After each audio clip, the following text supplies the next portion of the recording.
السلام عليكم جميعا اخواننا الكرام. اسمي بليك. انا من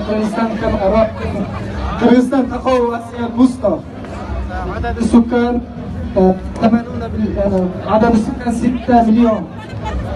80% مسلمون الحمد لله.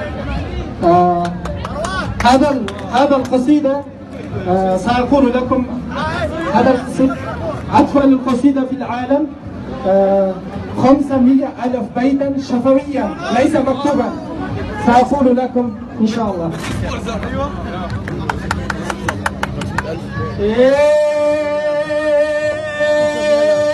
Senin başı bozkulu, yer bana sığıvalıdır.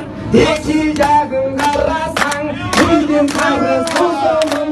Kırmaya kalıdır, kırkım göğüsü var.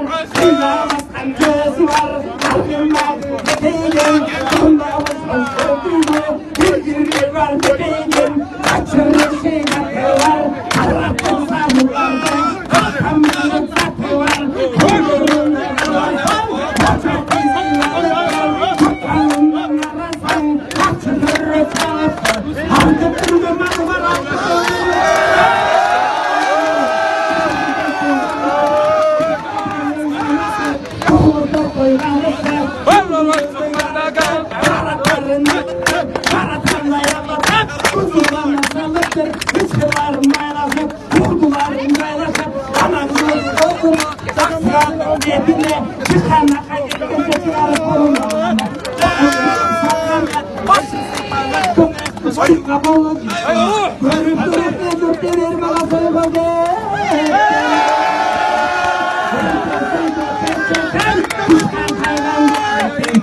Kişiden birisi gün bakışı karada 2 yıl oldu kulağın Allah akbar deginsiz ayıtmayın Hamile verin bana sen